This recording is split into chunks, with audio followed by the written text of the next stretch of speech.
நன்றி, நன்றி, நன்றி. நன்றி தேவா, நன்றி தேவா. நன்றி பிராங்க்லின், நன்றி பிராங்க்லின். நண்பர்கள் அனைவருக்கும் என்னுடைய அன்பான பணிவான வணக்கங்கள். என் பெயர் ஜான். நான் ஒரு குடிநோயாளி. எல்லாம் வல்ல இறைவனோட அருளாலையும் தோழமையில இணைந்து செயல்படுவதால் நான் பெற்றுக்கொள்ளக்கூடிய அனுபவம், தெம்பு, நம்பிக்கை ஆகியவற்றாலும் இன்னைக்கு ஒரே ஒரு நாள் நான் குடிக்கல, தெளிவா, மன நிறைவா, அமைதியா வாழ என்னாலான எல்லா முயற்சிகளையும் செய்து கொண்டிருக்கின்றேன். நண்பர் தேவா குறிப்பிட்டது போல கோயம்புத்தூர் ஒருங்கிணைப்பு குழு மனசாட்சியின் தீர்மானத்தின் அடிப்படையில இந்த இரவு ஆன்லைன் கூட்டத்துல 24 மணித்துளிகள் ஒரு நாள், 24 hours a day அப்படின்ற புத்தகத்துல இருந்து ஒவ்வொரு நாளும் ஒவ்வொரு பக்கமாக எடுத்து வாசித்து விளக்கம் பார்த்து கலந்தாய்வு செய்து கூட்டத்தை நடத்தி கொண்டிருக்கிறோம். அதன் தொடர்ச்சியாக இன்றைக்கு நாம அடைஞ்சிருக்கிற பக்கம் ஏப்ரல் மாதம் 10ஆம் நாள். இந்த ஏப்ரல் மாதம் 10ஆம் நாளுக்கான சிந்தனையை முதல்ல வாசித்து அதற்கப்புறமாக அதற்கு விளக்கம் பார்த்து கலந்தாய்வு செய்து கூட்டத்தை நடத்தி கொள்வோம். இந்த ஏப்ரல் 10 சிந்தனையை வாசிப்பதற்கு நண்பர் தேவா அவர்களை பணியோட கேட்டுக்கொள்றேன். Over to you Deva. April 10. Thank you. 24 மணித்துளிகள் ஒரு நாள், ஏப்ரல் 10. ஏஏ தோழமையின் இன்றைய சிந்தனை.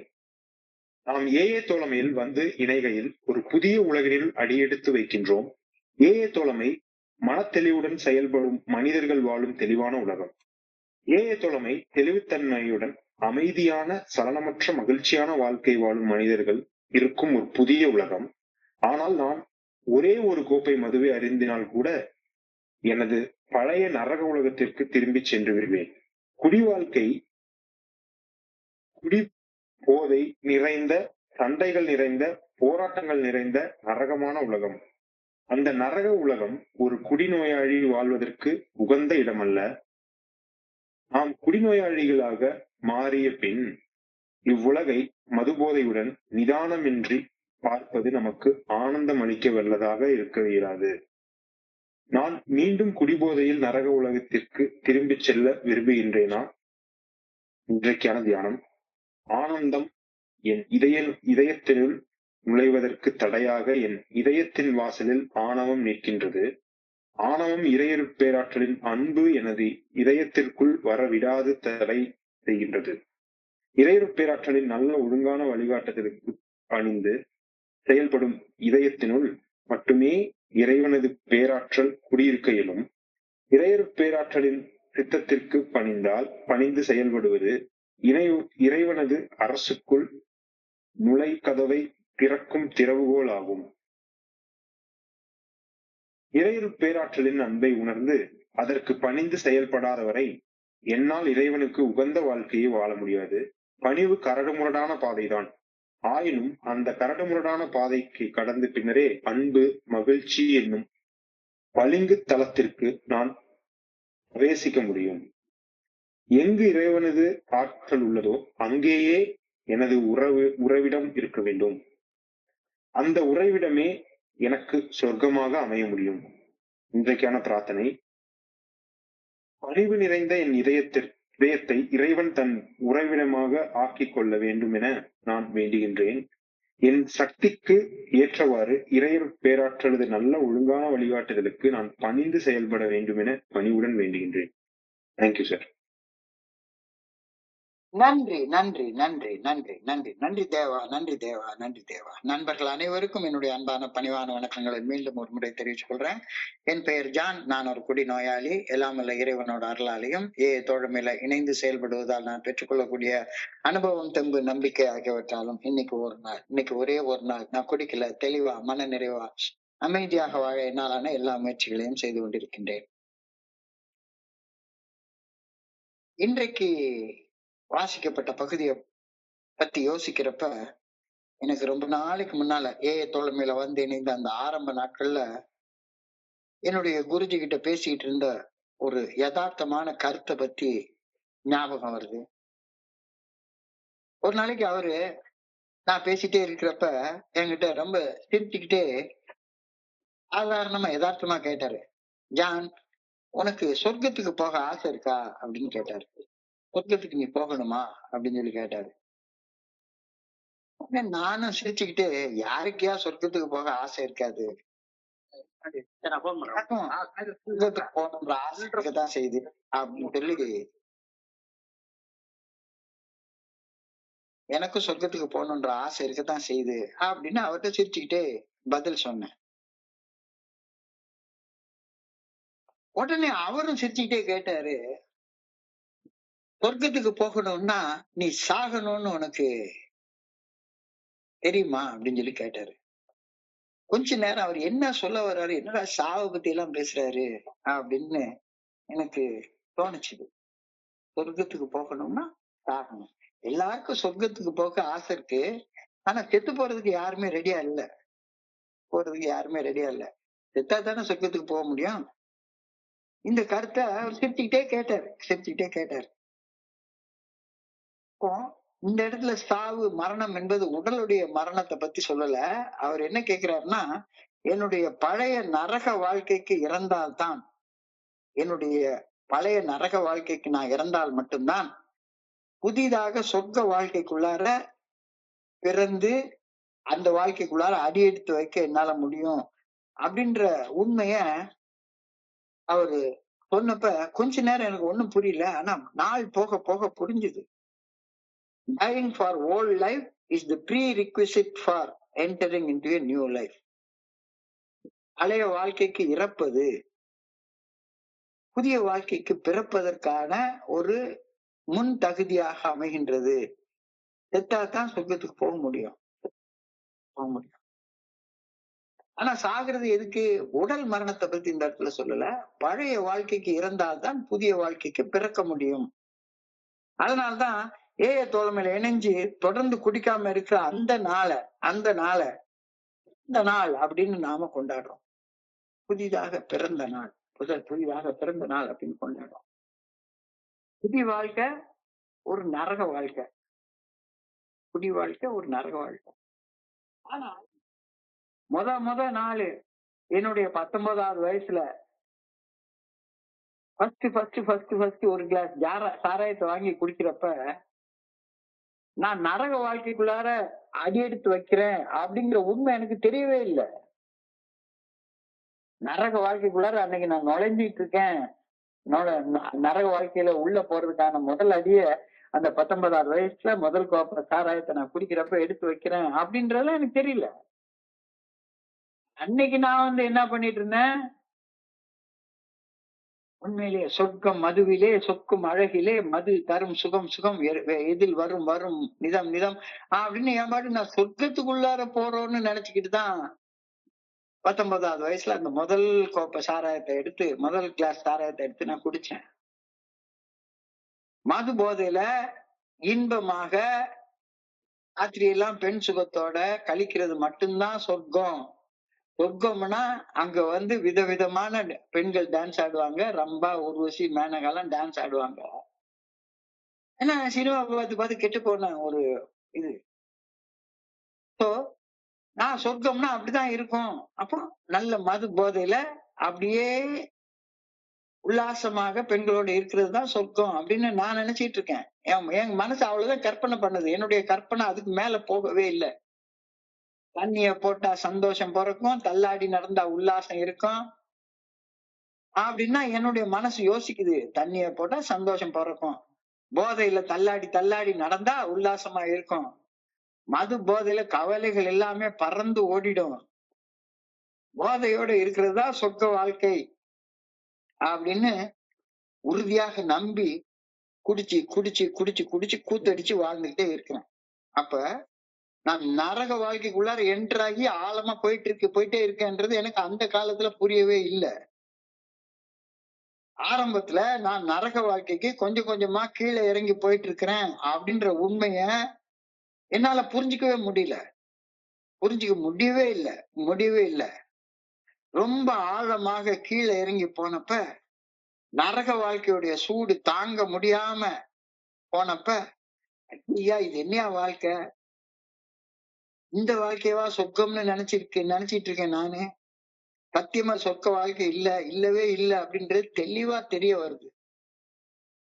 குடிச்சு குடிநோயாளியா வாழ்ந்துட்டு இருக்கிறது நரக வாழ்க்கை அப்படின்ற உண்மைய முழு மனசோட 100% எந்த வகையான சந்தேகமும் இல்லாமல் ஒப்புக்கொள்றதுதான் சொர்க்க வாழ்க்கையில நுழைறதுக்கான முதல் படி அப்படின்னு ஏ தோழமையில எனக்கு சொல்றாங்க.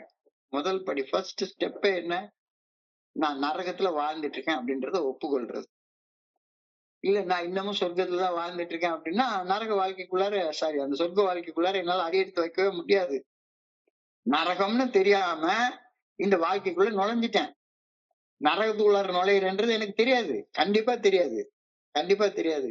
நரகத்துக்குள்ளார நுழையிறேன்னு தெரிஞ்சுதான் நுழைஞ்சிருக்க மாட்டேன். தெரியாம உள்ள நுழைஞ்சிட்டேன். நரகத்துடைய நடுமத்திக்கு போயிட்டேன். நடுமத்திக்கு போயிட்டேன். அப்ப இங்க சொர்க்க வாழ்க்கைக்குள்ள கடந்து வரணும்னா, பழைய நரக வாழ்க்கைக்கு சாகணும். பழைய நரக வாழ்க்கைக்கு செத்தாதான் புதிய சொர்க்க வாழ்க்கைக்கு என்னால பிறக்க முடியும் அப்படின்ற கருத்து இப்ப எனக்கு லேசா புரிய வருது. பழைய வாழ்க்கைக்கு, அதாவது பழைய நரக வாழ்க்கைக்கு எப்படி சாகிறது? சாகிறதுன்னா என்ன? ஒரு பெரிய கேள்வி. மில்லியன் டாலர் கொஸ்டின் அப்படிம்பாங்க. மிகப்பெரிய கேள்வி. மிகப்பெரிய கேள்வி. சொர்க்கம் வேணும். ஆனா நான் சாக தயாரா இல்ல அப்படின்னா எனக்கு சொர்க்கம் கிடைக்க வாய்ப்பே இல்லை. செத்தால்தான் சொர்க்க வாழ்க்கைக்கு போக முடியும் என்பதை நான் ஏற்றுக்கொள்ள வேண்டும். இதுதான் பழைய நரக வாழ்க்கைக்கு சாகிறதுக்கான வழி. இங்க சாகிறது அப்படின்றது உடல் அளவுல ஏற்படக்கூடிய மரணத்தை குறிக்கல.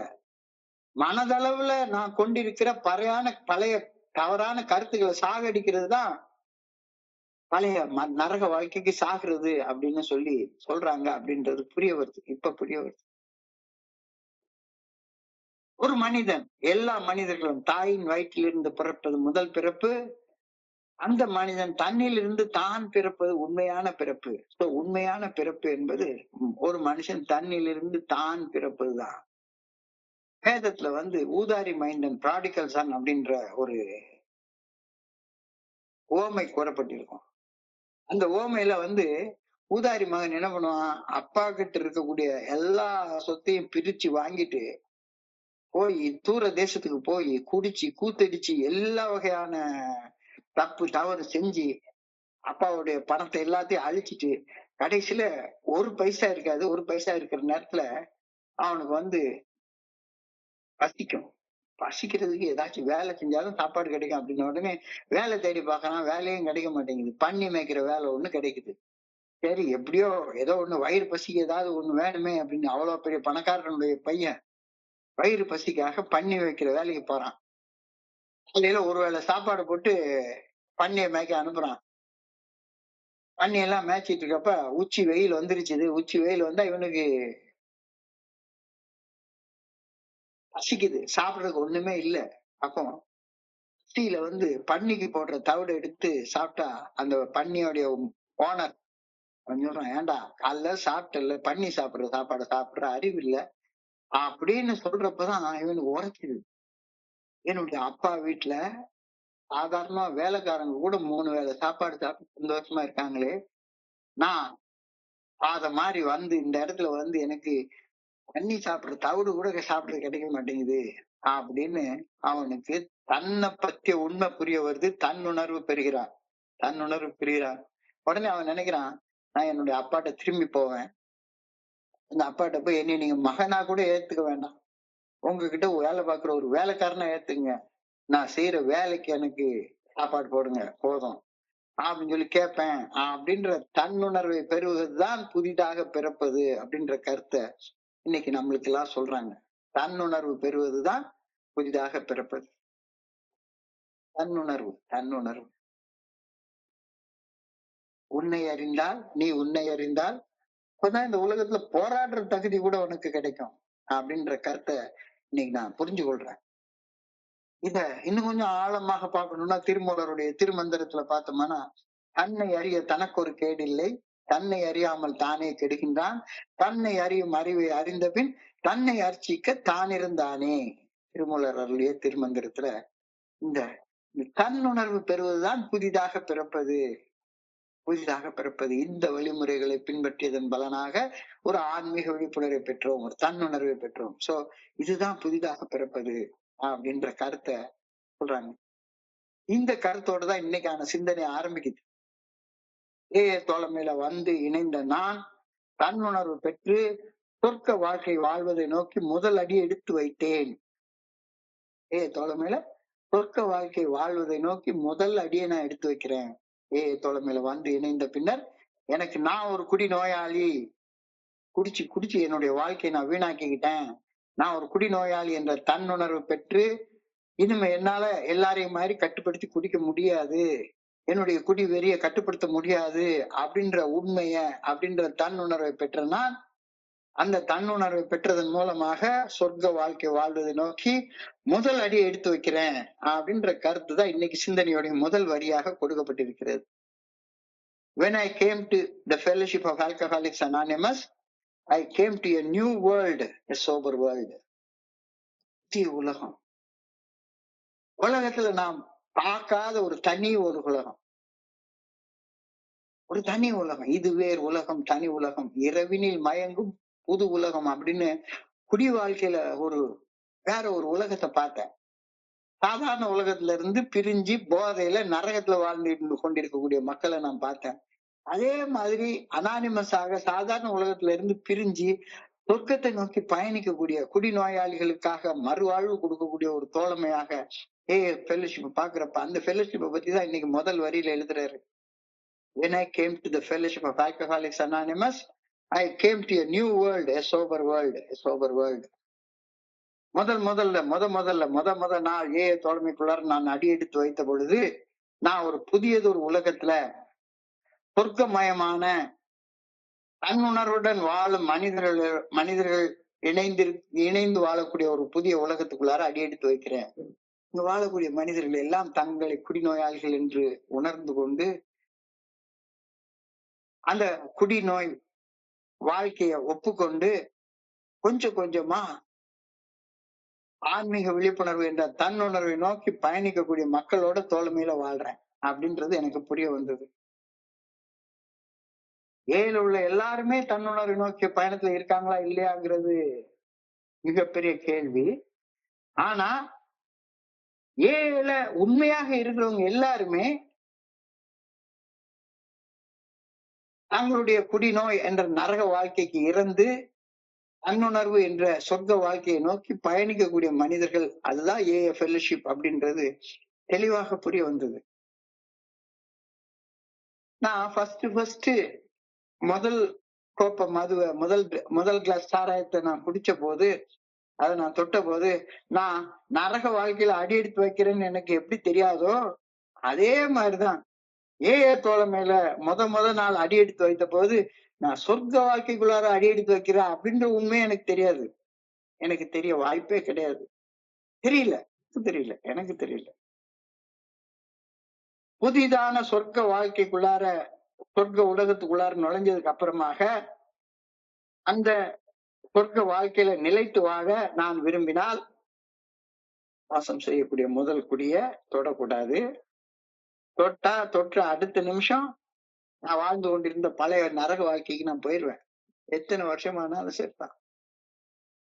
சொர்க்க வாழ்க்கையில வாழ்வதற்கான முதல் தகுதி, ஒரு குடிநோயாளி சொர்க்க வாழ்க்கையில நிலைத்து வாழ்வதற்கான முதல் தகுதி, மோசம் செய்யக்கூடிய முதல் குடிய தொடக்கூடாது. தொட்டா கெட்டு போயிடும்.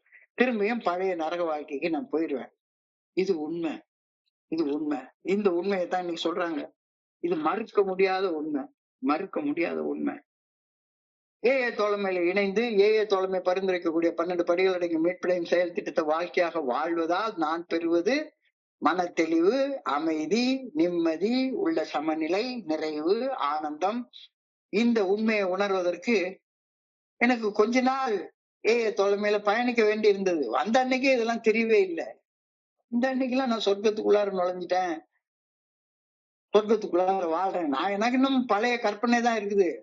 சொர்க்கம் மதுவிலே, சொக்கும் அழகிலே, பணத்தை என்றதுலதான் சொர்க்கம் இருக்கு அப்படின்னு தான் நான் நினைச்சிட்டு இருந்தேன். இது என்னையா சொர்க்கம்னா உட்கார்ந்து நிம்மதி, நிறைவு, ஆனந்தம், உள்ள சமநிலை, மன தெளிவு, அமைதி, இதெல்லாம் சொர்க்கமா? இது என்ன சொர்க்கம்? சொர்க்கம்னா ரம்பா, ஊர்வசி, மேனகா டான்ஸ் ஆடணும், அதுலயும் அறகுற உடையோட ஆடணும், நான் போதையில அதை பார்த்து ரசிக்கணும், அதுக்கு பேர் தானே சொர்க்கம். அப்படித்தானே சொர்க்கத்தை படைச்சு காட்டியிருக்காங்க. நான் அப்படித்தானே நினைச்சுக்கிட்டே இருந்தேன். அப்ப இந்த ஏஎஃப்எல்எஸ்க்குள்ளார உள்ள நுழைஞ்ச உடனே புதிய உலகத்துக்குள்ளார வந்திருக்கேன் அப்படின்றது எனக்கு தெரிஞ்சது. எப்படி நான் குடிச்ச நேரத்துல வேற ஒரு உலகத்துக்குள்ளார நான் போறேன்றது தெரிஞ்சது. அது நரக உலகத்துக்குள்ளார நுழைஞ்சிருக்கேன்னு எனக்கு தெரியல. அதே மாதிரி ஏஏக்குள்ளார வந்ததுக்கு அப்புறமா நான் ஒரு புதிய உலகத்துக்குள்ளார நுழைஞ்சிருக்கேன்றது தெரியுது. ஆனா அது சொர்க்கத்தை நோக்கிய பயணம் அப்படின்றது எனக்கு புரியவே இல்லை. என்னடா வாழ்க்கை சொர்க்க வாழ்க்கைன்னு சொன்னாங்க. ஆனா இந்த வாழ்க்கையில எல்லா பிரச்சனையும் இப்பதான் தெளிவா தெரியுது. குடிச்சிட்டு இருந்த வாழ்க்கை கூட தேவலாம் போல இருக்க. இந்த வாழ்க்கையில தான் எல்லா பிரச்சனையும் தலைவிரிச்சு ஆடுது. தலைவிரிச்சு ஆடுது. பிரச்சனை தலைவிரிச்சு ஆடுது. குடிச்சா எல்லா பிரச்சனையும் தீர்ந்து போயிடும் அப்படின்னா நான் மறுபடியும் பழைய நரக வாழ்க்கைக்கே போயிடுவேன். சொர்க்கம்ன்றது கனவா போயிடும். சொர்க்கம்ன்றது கனவா போயிடும்.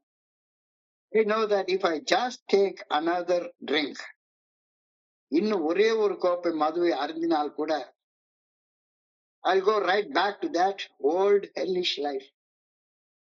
ஒரே ஒரு ட்ரிங்க் அடிச்சா கூட போதும், நான் மறுபடியும் பழைய வாழ்க்கைக்கு போயிடுவேன். மோசம் செய்வது முதல் குடி. Back to pavilion. தலையை குனிஞ்சிட்டு போயிட வேண்டியதான். குடி வாழ்க்கை நரக வாழ்க்கை அப்படின்றது அனுபவத்துல நான் தெரிஞ்சுக்கிட்ட உண்மை. Alcoholic world, the world of drunkenness, conflict and misery. இது 1 வருஷம் இல்ல, 2 வருஷம் இல்ல, 20 வருஷம் குடிச்சு தெரிஞ்சுக்கிட்ட உண்மை. என்ன உண்மை? குடி வாழ்க்கை நரக வாழ்க்கைன்றது. நான் குடி வாழ்க்கை சொர்க்க வாழ்க்கை நினைச்சுக்கிட்டு தான் அதுல வாழ்ந்துட்டே இருந்தேன். குடி வாழ்க்கை நரக வாழ்க்கைன்னு தெரிஞ்சுக்கிறதுக்கு எனக்கு எவ்வளவு நாள் ஆச்சுது? 20 வருஷம் ஆச்சு. 20 வருஷம் ஆச்சு. குடித்து வாழ்ந்த வாழ்க்கை நரக வாழ்க்கை அப்படின்னு யாரும் எனக்கு நிரூபிச்சு காட்ட வேண்டிய அவசியமே கிடையாது. அது எனக்கே நல்லா தெரியும். அது எனக்கே ரொம்ப நல்லா தெரியும். வெறுப்பு, மனக்கசப்பு, எரிச்சல் நிறைந்த பரிதாபமான வாழ்க்கை அதுன்றது எனக்கு நல்லாவே தெரியும். ஆனாலும் கூட வாழ்க்கையில புதிய உலகத்துக்குள்ளார நுழைஞ்சிருக்கேன். இது எனக்கு சொர்க்கத்துக்கு இட்டுட்டு போற ஒரு பாதை அப்படின்றது எனக்கு புரியல. அது எனக்கு புரியவே இல்லை. அது எனக்கு ரொம்ப புரியறதுக்கு ரொம்ப நாள் ஆச்சு. ஆனா புரிஞ்சதுக்கு அப்புறமாக குடி நோயாளி என்ற நிலை எனக்கு புரிஞ்சதுக்கு அப்புறமாக குடி போதையில எனக்கு சுகம் தெரியவே இல்லை. அதுக்கப்புறம் அது எனக்கு பெரிய பாடனா தான் இருந்தது. ஃபெல்லோஷிப்குள்ளார வந்ததுக்கு அப்புறமா அழகா இங்க சொல்லுவாங்க, குள்ளார வந்த உடனே நீ குடிக்கிற அந்த கிளாஸ்ல ஒரு கர்ப்பம் வச்சு தூக்கி போட்டுருவாங்க. அதுக்கப்புறம் நீ நிம்மதியா குடிக்க முடியாது அப்படின்னு. ஏன்னா உன்னை குறிச்ச ஒரு உண்மை உனக்கு தெளிவாக பட்டவர்த்தனமாக வெளிப்படையாக வெளிச்சம் போட்டு காட்டப்பட்டு விட்டது. நீ உன்னை நரகத்துக்கு கொண்டு போயிடும் அப்படின்ற உண்மை தெளிவாக காட்டப்பட்டு விட்டது. சோ நரகத்துக்கு போக விரும்பினா நீ குடிக்கலாம், அல்லது நீ என்ன பிரச்சனை வந்தாலும் சரிதான் அந்த பிரச்சனைக்கு குடி தீர்வு இல்லை அப்படின்னு வாழ்க்கையில நிலைச்சு நிக்கலாம். இந்த 2 தான் சாய்ஸ். அப்ப looking at the world through the bottom of a whiskey glass is no fun after you have become an alcoholic. இப்ப இப்படி நோயாளியாக மாறினது தெரிஞ்சதுக்கு அப்புறமாக இப்போ வாழ்க்கை குடியில சொர்க்கம் இருக்கு அப்படின்றது பைத்தியக்காரத்தனமான பேச்சு அப்படின்றது நல்லா தெரியுது.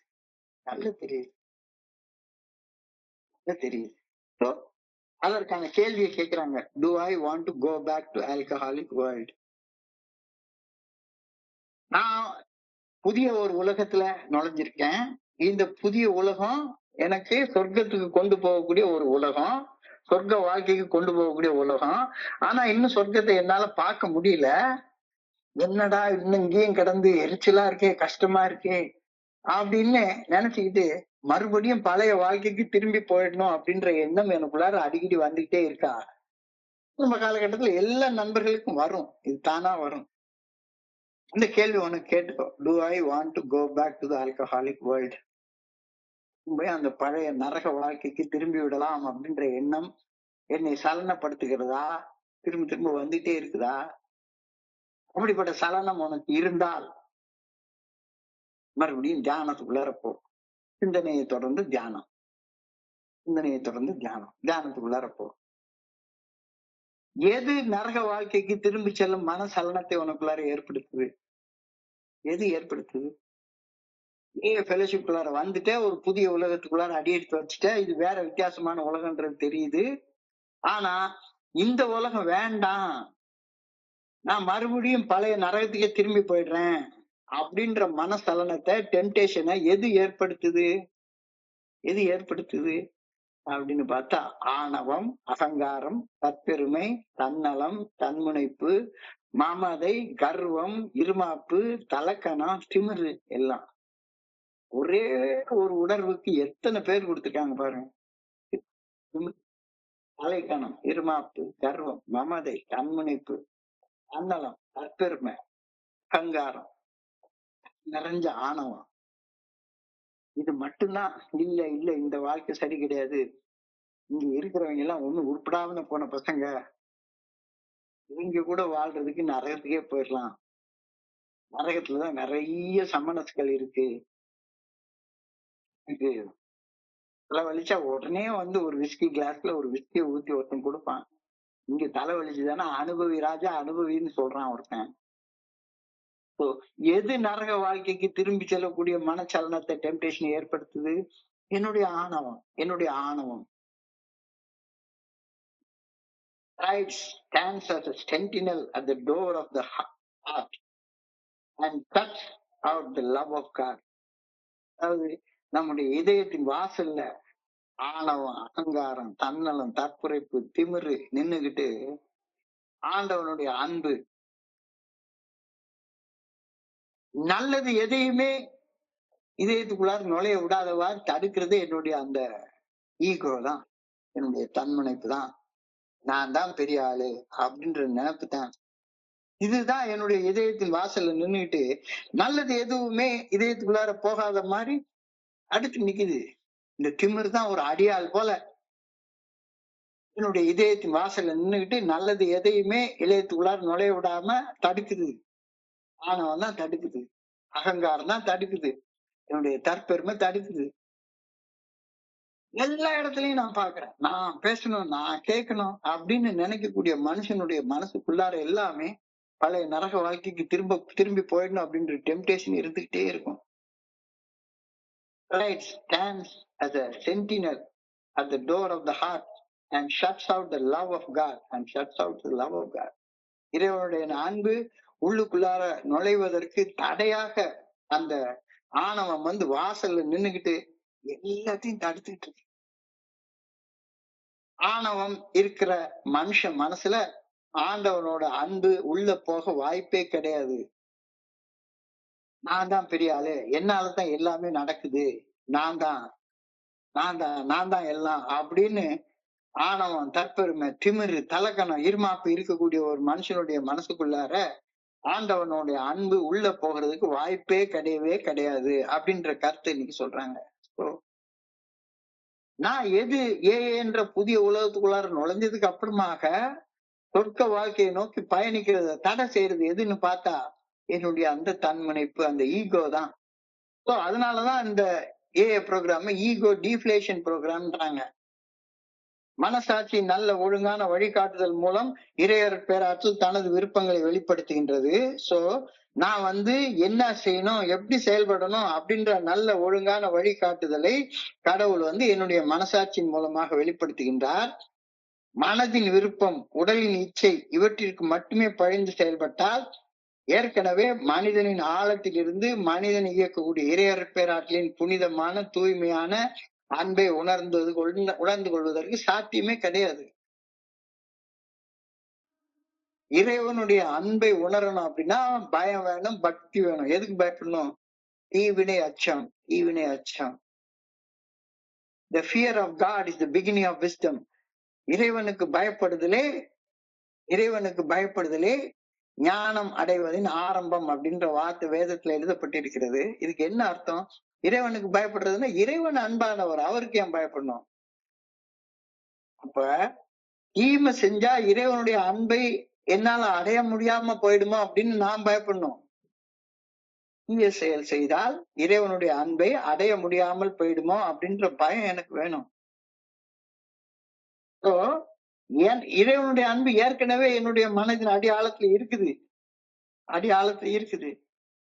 அந்த புனிதமான தூய்மையான அன்பை நான் ஆணவத்தோட செயல்பட்டா உணர முடியாம போயிடுமே அப்படின்னு நான் பயப்படணும் அப்படின்ற கருத்தை இன்னைக்கு சொல்றாங்க. எதுக்கு இறைவனுடைய அன்பை உணரணும் அப்படின்ற கேள்வி கேட்டா அதுக்கு பதிலே கிடையாது. எதுக்கு உணரணும்? ஆண்டவன் ஒருத்தன் கிடையவே கிடையாது. ஆண்டவனுக்கெல்லாம் அன்பு எல்லாம் கிடையாது. நான் ஒரு காலத்துல ஆண்டவனை ஒரு பர்சனாலிட்டியாக நினைச்சிட்டு இருந்த காலகட்டத்துல இந்த ஆண்டவர் தண்டிக்கக்கூடிய ஆண்டவர், நான் செய்யக்கூடிய செயலெல்லாம் பட்டியல் போட்டு வச்சுட்டு உட்கார்ந்து இருக்காரு. என்னைய தண்டிக்கிறதுக்காக மேகத்துக்கு மேல உட்கார்ந்து இருக்காரு, வானத்துல என்னைய தண்டிக்கிறதுக்காக உட்கார்ந்து இருக்காரு அப்படின்ற நேரத்துல நான் திமிரு பிடிச்சு எல்லா தப்பு செஞ்சுட்டே இருந்தேன். அப்ப நான் என்னுடைய மனம் போன போக்குல, சித்தம் போன போக்குல நான் வாழ்ந்து கொண்டிருந்த அந்த காலகட்டத்துல இறைவனுடைய அன்பை உணர்வதற்கு, இறைவனுடைய அந்த புனிதமான தூய்மையான அன்பை உணர்வதற்கு சான்ஸே இல்லாம போச்சு. அழகா இன்னைக்கு எழுதுறாங்க, இறைவனுக்கு பணியும் பணிவு ஒன்று மட்டும்தான் மனிதனின் மனக்கதவுகளை திறந்து இறை அன்பை மனிதனுள் நுழைய அனுமதிக்கும் திறவுகோல் ஆகும். Obedience to God's will is the key, unlocking the door to God's kingdom. இறைவன் எனக்குள்ளார இருந்து என்னை ஆட்சி செய்ய நான் அனுமதிக்கணும் அப்படின்னு சொன்னா கடவுளுடைய நல்ல ஒழுங்கான வழிகாட்டுதலுக்கு, காட் என்றால் குட் ஆர்டர்லி டைரக்ஷன், அவருடைய நல்ல ஒழுங்கான வழிகாட்டுதலுக்கு பணிந்து செயல்படக்கூடிய அந்த பணிவு மட்டும்தான். அந்த பணிவுன்ற கீ இல்லைன்னா என்னுடைய மனசை திறக்கவே முடியாது. மனசு திறக்கலைன்னா கடவுளுடைய அன்பு என்னுடைய மனசுக்குள்ளார போகவே போகாது. அன்பு இல்லைன்னா நான் திமிரோட மட்டும்தான் செயல்பட்டுட்டே இருப்பேன். நான் தான் எல்லாம், நான் தான் எல்லாம், நான் தான் எல்லாம் அப்படின்னு செயல்பட்டுட்டே இருப்பேன். Obedience to God's will is the key unlocking the door to God's kingdom. பணிவு என்ற ஆன்மீக பண்பு இல்லை என்றால் சொர்க்கம் என்ற அந்த உன்னத நிலையை என்னுடைய மனசுக்குள்ளார உருவாக்கவே முடியாது. சொர்க்கமும் நரகமும் என்னுடைய மனசுக்குள்ளார நானே உருவாக்கி கொள்ளக்கூடிய ஒரு மனநிலைகள் தான். இறைவனுடைய அன்பை உணர்ற நேரத்துல, இறைவனுடைய நிம்மதியை, இறைவனுடைய நிறைவை நான் உணர்ற நேரத்துல எனக்குள்ளார நான் சொர்க்கத்தை உண்டாக்குறேன். அந்த சொர்க்கத்தை நோக்கிய பயணம் தான் ஏய தோழமை என்ற வித்தியாசமான ஒரு இடம். கடவுளுடைய அன்பை உணரணும். கடவுளுடைய அன்பை உணராம சக மனிதர்களை அன்பு செய்து அவர்களுக்கு பணி செய்து வாழ்வதெல்லாம் சாத்தியப்படவே படாது. ஃபர்ஸ்ட் ஆஃப் ஆல் கடவுள் ஒன்னைய அன்பு செய்யறார் அப்படின்ற கடவுளுடைய அன்பை உணரணும். அன்பே சிவம், சிவம். அன்பும் சிவமும் இரண்டென்பார் அறிவிலார், அன்பும் சிவமும் ஒன்றென்று யாரும் அறிகிறார். அன்பும் சிவமும் ஒன்றென்று அறிந்தபின் அன்பே சிவமாய் அமர்ந்திருந்தாரே. திருமூலர் எழுதிய திருமந்திரம். கடவுள் அன்பு அப்படின்றத நான் உணரணும். எல்லா இடத்துலயும் எல்லா மதங்களும் இன்வேரியபிளா கடவுளை ஒரு பர்சனாலிட்டியா காட்டவே இல்லை. கடவுளை அன்பு என்ற ஆற்றலாக மட்டும்தான் காட்டுது. இப்ப நான் கடவுள் என்னை அன்போட எனக்குள்ளார இருந்து என்னை இயக்கி கொண்டிருக்கிறார் அப்படின்ற கடவுளுடைய அன்பை உணரணும். கடவுளுடைய அன்பை உணராம எனக்கு சுத்தி வாழக்கூடிய சக மனிதர்களை அன்பு செய்து அவர்களுக்கு பணி செய்வது சாத்தியப்படவே படாது. ஏன்னா வெறுமன தன்னலம், தன்முனைப்பு, திமிரு, ஆணவம், அகங்காரம் இதெல்லாம் இருக்கிற நேரத்துல என்ன பெத்த அம்மாவை கூட என்னால அன்பு செய்ய முடியவே இல்லை. என் கூட படுத்த என்னுடைய பொண்டாட்டி அன்பு செய்ய முடியல, கண்டிப்பா முடியல. சோ கடவுளுடைய அன்பை உணராம சக மனிதர்களை அன்பு செய்து அவர்களுக்கு பணி செய்து வாழக்கூடிய பணி வாழ்க்கையில சாத்தியப்படவே படாது. சர்வீஸ் செய்யறதால அன்பு வராது. அன்பு வந்ததுக்கு அப்புறம் தான் உனக்கு சர்வீஸ் செய்யற தகுதியே வருது அப்படின்ற கருத்தை சொல்றாங்க. ஆனால் பணிவு என்பது பயணிப்பதற்கு ஒரு கரடு முரடான பாதை, கரடு முரடான பாதை. சந்தேகமே இல்லை. இதெல்லாம் சகிச்சுக்கிட்டு பொறுமையோட சகிச்சுட்டு எப்படி பணியோட வாழ்றது? இவனே இல்லாமா பணிவு என்பது பயணிப்பதற்கு கரடு முரடான பாதை. அழகா இந்த ஐயப்ப சாமி விரதம் இருக்கிறவங்க சொல்லுவாங்க, கல்லும் முள்ளும் காலுக்கு மெத்தை, கல்லும் முள்ளும் காலுக்கு மெத்தை, கல்லும் முள்ளும் காலுக்கு மெத்தைன்னு சொல்லிட்டே இருப்பாங்க. நான் கேட்டிருக்கேன். பணியோட பயணிக்கிறது கரடு முரடான பாதை, ரொம்ப கரடு முரடான பாதை. ஆனா கரடு முரடான பாதையில கல்லையும் முள்ளையும் காலுக்கு மெத்தையாக சகித்து கொண்டு பயணிக்க பழகி கொண்டால் அன்பு ஆனந்தம் என்ற பளிங்கு பாதைய நம்மளால வந்தடைய முடியும். ஒரு எல்லைக்கு மேல அன்பு ஆனந்தம் நிறைவு நிம்மதி இந்த இடத்துக்கு வந்துட்டோம்னா இது கரடு முரடான பாதை இல்ல. கடவுளுடைய நல்ல ஒழுங்கான வழிகாட்டுதலுக்கு பணிஞ்சு நடக்கிறது கரடு முரடான பாதை தான். கல்லும் முள்ளும் நிறைஞ்ச பாதை தான். கல்லையும் முள்ளையும் சகிச்சு கொண்டு அந்த பாதையில கொஞ்சம் தூரம் பயணிச்சிட்டோம் அப்படின்னா அன்பு ஆனந்தம் என்ற பளிங்கு பாதையை வந்தடைய முடியும். You cannot obey God to the best of your ability without in time realizing God's love and responding to that love. காலத்தின் ஓட்டத்துல கடவுளுடைய அன்பை உணர்ந்து அந்த அன்புக்கு பணிந்து செயல்பட உன்னால பழகி கொள்ளாமட்டா உன்னால கடவுளுக்கு பணிஞ்சு செயல்பட முடியாது, உன்னுடைய சக மனிதர்களுக்கு பணி செய்ய முடியாது. இது ஒரு கரடு முரடான பாதை. The rough stone steps of obedience, பணிவு என்ற பாதை கரடு முரடான பாதை. The rough stone steps of obedience leads up to where the mosaic floor of love and joy is laid. அன்பும் ஆனந்தமும் அதுல பயணிக்கிறது உண்மையிலே மொசைக் ஃப்ளோர் தான், பளிங்கு பாதை தான். ஆனா அந்த பளிங்கு பாதையை வந்து அடையணும்னா கல்லு முள்ளு நிறைஞ்ச பணிவான பாதையை நீ கடந்ததுக்கு அப்புறம் தான் உனக்கு இந்த பாதை கிடைக்கும் அப்படின்ற கருத்து சொல்றாரு. The rough stone steps of obedience lead up to where the mosaic floor of love and joy is laid. எதுக்கு இதை கடக்கணும் அப்படின்னா, இல்ல நீ வந்து முதல்ல மொசைக் ஃப்ளோருக்கு போயிட்டுன்னா நரகம் தான் கரடு முரடான பாதையில கொண்டு விட்டுரும். அதுக்கப்புறம் நிரந்தரமா நீ கரடு முரடுல தான் நடந்துட்டே இருக்கணும். சொர்க்கத்துக்கு போற பாதையில போறியா நரகத்துக்கு போற பாதையில போறியா அப்படின்றது உன்னுடைய choice. So where God's spirit is, there is my home. எங்க இறைவனுடைய ஆற்றல் இருக்குதோ அங்க நான் போய் குடியிருக்க கத்துக்கணும். எங்க உடம்புக்கு சுகம் இருக்குதோ அந்த இடத்துல போய் குடியிருக்க கத்துக்கிட்டேன்னா மொசைக் ஃப்ளோர்ல நடந்தா கடைசியில கொண்டாந்து இந்த நரக வாழ்க்கையில கொண்டாந்து எண்டுல விட்டுரும். Where God's spirit is, there is my home. There is my home. எங்க இறைவனுடைய ஆற்றல் இருக்குதோ எங்க இறைவனுடைய அன்பு இருக்குதோ அந்த இடத்துல அந்த தோழமையில நான் பயணிக்க கத்துக்கிட்டேன்னா அதுதான் எனக்கு சொர்க்கம். அதுதான் எனக்கு சொர்க்கம்.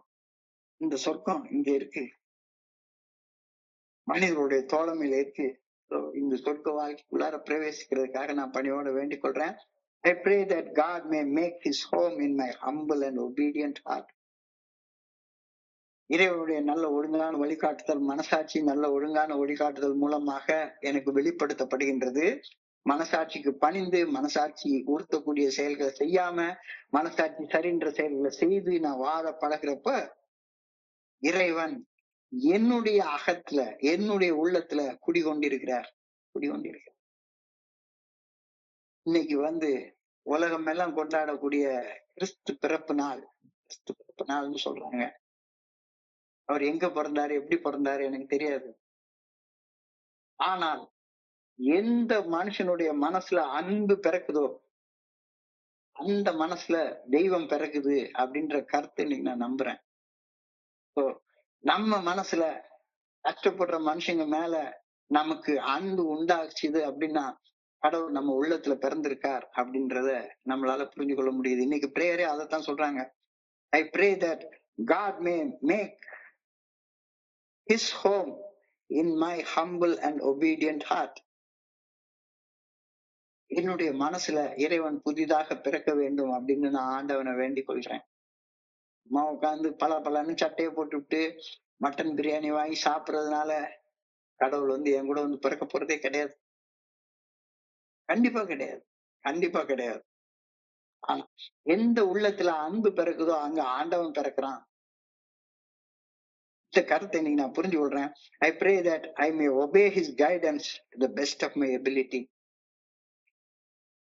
கடவுளுடைய பிறப்பு எனக்குள்ளார பிறந்ததுக்கு அப்புறமாக அவர் நிரந்தரமாக என் மனசுல தங்கணும் அப்படின்னு சொன்னா இறைவனுடைய ஆற்றல், இறைவன் என்றாலே ஆற்றல் தானே. அப்போ நான் செய்யக்கூடிய செயல்கள் எல்லாமே ஆற்றல் மிக்கதாக இருக்கணும். ஆண்டவன் எனக்குள்ளார தங்கி என்னைய ஆற்றல் மிக்க வகையில செயல்படுத்தணும் அப்படின்னு சொன்னா நான் இறைவனுக்கு தொடர்ந்து பணிந்து செயல்பட்டு கொண்டே இருக்க வேண்டும். பணிந்து செயல்படுவது ஒண்ணுமே கிடையாது. மனசாட்சி உறுத்துற செயலை செய்யாத, மனசாட்சி சரின்னு சொல்ற செயலை செய்யாம இருக்காது. அதுதான் பணிவு, அதுதான் பணிவு. மனசாட்சி உறுத்தும், தப்பு செய்யறப்ப மனசாட்சி உறுத்தும். அது இறைவன் ஒவ்வொரு மனுஷனுக்குள்ளார உருவாக்கி வச்சிருக்கிற ஒரு அலாம் சிஸ்டம். இந்த அலாம் சிஸ்டம் இல்லாத மனுஷன் உலகத்திலே கிடையாது, உலகத்திலே கிடையாது. எல்லாருக்குள்ளாரையும் அந்த சிஸ்டம் இருக்கு. ஏன்னா தப்பு செய்யறப்ப அவன் இருட்டுக்குள்ளார போய் செய்வான். நேத்தைக்கு பார்த்த மாதிரி பாவம் செய்யறப்ப இருட்டுக்குள்ளார போயிடுவான், புண்ணியம் செய்யறப்ப வெளிச்சத்துக்கு வருவான், தீய செயல் செய்யறப்ப இருட்டுக்குள்ளார போயிடுவான், நல்ல செயல் செய்யறப்ப வெளிச்சத்துக்கு வருவான். இறை ஆற்றல் எனக்குள்ளார வரணும் அப்படின்னா நான் வெளிச்சத்துல செயல்பட கத்துக்கணும், வெளிச்சத்துல நல்ல செயல்கள் செய்ய கத்துக்கணும். இந்த கருத்தை ரொம்ப அழகாக இன்னைக்கு சொல்லியிருக்காங்க. இன்றைய சிந்தனைகளை தொகுத்து பார்த்தோம்னா உண்மையிலேயே நான் வாழ்ந்துட்டு இருந்த அந்த பழைய வாழ்க்கை, பழைய வாழ்க்கை நரக வாழ்க்கை, நரக வாழ்க்கை. இது யாருமே எனக்கு நிரூபிச்சு காட்ட வேண்டிய அவசியமே கிடையாது. கடைசி சில வருஷ காலங்கள் எல்லாமே நான் 1997 தொடர்ந்து குடிக்காம இருந்தேன். 96, 95 இந்த 2 வருஷ காலங்கள்லாம் வெறும் ஒரு குவார்டர் பாட்டில அடிச்சிட்டேன்னா என் கண்ணுல இருந்து பைப்பு திறந்து விட்ட மாதிரி கண்ணீர் வரும். ஏன் அழுகிறேன், எதுக்கு அழுகிறேன் அதெல்லாம் எனக்கு தெரியவே தெரியாது. எனக்கு வேலை இருந்துச்சு, மனைவி இருந்தாங்க, பிள்ளை இருந்துச்சு, எல்லாம் இருந்துச்சு. பெரிய கடன் எல்லாம் ஒண்ணும் கிடையாது. ஆனா இந்த ஆராயத்தை குடிச்சிட்டா என்னால அதை நிறுத்தவே முடியாது. அதனால உட்கார்ந்து அழுதுகிட்டே உட்கார்ந்துருப்பேன். எப்ப பார்த்தாலும் அந்த 2 வருஷம் நரக வாழ்க்கை. நரக வாழ்க்கையில இருந்து சொர்க்கத்துக்கு வரணும் அப்படின்னா பழைய நரக வாழ்க்கை இறந்தால்தான் சொர்க்க வாழ்க்கைக்குள்ளார நம்ம நுழைய முடியும். நரக வாழ்க்கைக்குள்ளார நுழைஞ்சிட்டேன் அப்படிங்கிறது எனக்கு ஃபர்ஸ்ட் ட்ரிங்க் 19 வயசுல முதல் ட்ரிங்க குடிச்சப்ப எனக்கு தெரியாது. அதே மாதிரி 39 வயசுல நான் ஏங்கிற புதிய இடத்துக்குள்ளார நுழையிறேன், இது சொர்க்கத்துக்கு இட்டுட்டு போற பாதை அப்படின்றதும் எனக்கு தெரியல. ஆனா இங்க வர்றப்ப முதல்ல கரடு முரடான சில பாதைகள் இருந்துச்சு. இந்த கரடு முரடான பாதைகள்ல பயணிக்கிற நேரத்துல என்னால தொடர்ந்து பயணிக்க தோணல. என்னடா இது இவ்வளவு கஷ்டமா இருக்குது ஏல இப்ப பார்த்தா நம்ம இங்க நம்மளை பத்தி 2 பெருமையா பேசிக்கிட்டோம் அப்படின்னு சொன்னா பரவாயில்ல. இங்கதான் நம்மளை பத்தி பெருமையா பேசிக்க விட மாட்டேங்கிறாங்களே. எப்ப பார்த்தாலும் பணிவு பணிவு பணிவு பணிவுன்னு என்னத்தையும் சொல்லிட்டு அலையறாங்க. என்னுடைய ட்ரங்கலாக உயர்த்தியும் பேச விட மாட்டேங்கிறாங்க, ரெக்கவரிய உயர்த்தியும் பேச விட மாட்டேங்கிறாங்க, என்னை பத்தி பேசவே கூடாதுன்றாங்க. அப்போ இது கரடு முரடான பாதையா இருக்கு. எனக்கு இந்த பணிவு பாதை ரொம்ப கரடு முரடா இருக்கு. என்னால பண்ணவே முடியல. இந்த பணிவுன்ற பாதை ஏற்றுக்கொள்றதுக்கு ஒரு பக்கம் வேணும், பக்கம் வேணும். அப்போ இந்த பாதை எனக்கு ரொம்ப கரடு முரடா இருக்கு, இதுல வேண்டாம் அப்படின்னு ஒரு கோப்பை மதுவை போய் திரும்ப குடிச்சிட்டேன்னா அவ்வளவுதான், பழைய நரக வாழ்க்கைக்குள்ளார திரும்ப நான் நுழைய ஆரம்பிச்சேன். சொர்க்க வாழ்க்கைக்குள்ளார நுழைஞ்சிருக்கிறேன் அப்படின்றத புரிஞ்சு கொண்டு என்னுடைய முயற்சி பயிற்சி சாதகத்தை தொடர்ந்து நான் செய்யணும் அப்படின்ற கருத்தை இன்னைக்கு சொல்றாங்க. தன்னை அறிய தனக்கு ஒரு கேடில்லை, தன்னை அறியாமல் தானே கெடுகின்றான், தன்னை அறியும் அறிவை அறிந்த பின் தன்னை அர்ச்சிக்க தான் இருந்தான். எனக்கு நான் தான், எனக்கு நான் தான், எனக்கு நான் தான். நான் ஒரு குடி நோயாளி, குடிச்சா வீணா போயிருவேன், செத்து போயிருவேன். அப்ப ஆயின் வயிற்றில் இருந்து பிறப்பது முதல் பிறப்பு, மனிதன் தண்ணியிலிருந்து தான் பிறப்பது உண்மையான பிறப்பு. இந்த இடத்துல நான் உண்மையா பிறந்திருக்கேன், புதிதாக பிறந்திருக்கிறேன். பிறந்த குழந்தை வளர்றதற்கு ஊட்டச்சத்து தேவை. அந்த ஊட்டச்சத்தோடு நான் வாழ்ந்து கொண்டிருக்கிறப்ப நான் இந்த விஷயங்கள்லாம் எனக்கு புரிஞ்சு கொள்ள முடியுது. ஒரு கேள்வி என்ன கேக்குறாங்க, do I want to go back to my alcoholic world? சொர்க்க வாழ்க்கையில உள்ள நுழைஞ்சிட்டேன், ஆனா சொர்க்கத்துக்குள்ள நோக்கி போயிட்டு இருக்கேன்றது எனக்கு தெரியல. ஆனா எப்ப பார்த்தாலும் திரும்ப போயிடலாம் திரும்ப போயிடலாம் திரும்ப போயிடலாம் அப்படின்ற சிந்தனை வந்துட்டே இருக்குது. do I want to go back to the alcoholic world? இன்னமும் நரக வாழ்க்கைக்கு திரும்பி விடலாம் அப்படின்ற எண்ணம் கடல் அலை போல எனக்குள்ளார வந்துகிட்டே இருக்குதா, சலனம் இருக்குதா, டெம்டேஷன் இருக்குதா? டெம்டேஷன் இருந்தா தியானத்துக்கு கடந்து போ. உன்னுடைய வாழ்க்கையில மனசலனத்தை ஏற்படுத்துறது எது அப்படின்னு சொல்லி பார்த்தா உன்னுடைய ஆணவம், அகங்காரம், தன்முனைப்பு, மமதை, கர்வம், இருமாப்பு, தலக்கணம், திமிரு, ஆமாங்க, இது எல்லாம் தான். So, இது எல்லாமே என்ன, என்னுடைய மனக்கதவுக்கு முன்னால ஒரு பெரிய பூட்டை போட்டு வச்சுட்டு கடவுளுடைய அன்பு எனக்கு உள்ளார நுழைய விடாதவாறு என்னுடைய ஆணவம் தான் என்னைய தடுத்துக்கிட்டே இருக்குது. ஆணவம் இருக்கக்கூடிய மனசுல ஆண்டவனுடைய அன்பு இருக்க வாய்ப்பே கிடையாது. மனசாட்சி நல்ல ஒழுங்கான வழிகாட்டுதல் மூலம் இறையர் பேராற்று தன்னுடைய விருப்பங்களை வெளிப்படுத்துகின்றது. மனதின் விருப்பம் உடலின் இச்சை ஆகியவற்றுக்கு மட்டுமே பணிந்து செயல்பட்டால் ஏற்கனவே மனதின் ஆழத்தில் இருக்கக்கூடிய அந்த இறையர் பேராற்றின் அன்பை உன்னால ஒரு நாள் உணர முடியாது. கடவுளுக்கு உன்னுடைய மனசை திறந்து வைக்கணும்னா உன்னுடைய ஆணவத்தை சாகடி, உன்னுடைய ஆணவத்தை சாகடி. உன்னுடைய ஆணவத்தை சாகடிக்காம உன்னால முடியவே முடியாது, முடியவே முடியாது. ஆணவம் சாகணும், ஆணவம் சாகணும். பணிவு என்ற ஆன்மீக பண்பு இல்லை என்றால் சொர்க்கம் என்ற அந்த பாதையில தொடர்ந்து பயணிக்க முடியவே முடியாது அப்படின்ற கருத்து சொல்றாங்க.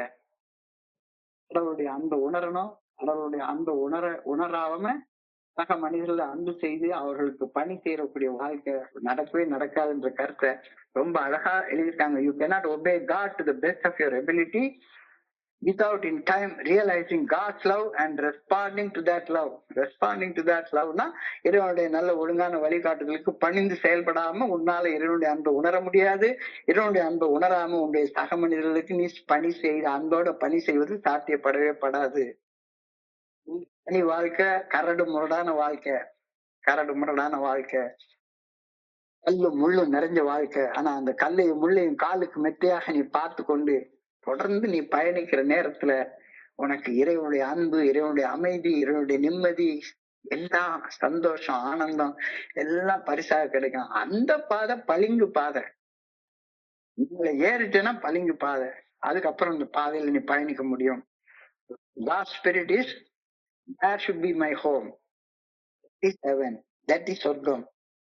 I pray that God may make his home in my humble and obedient heart.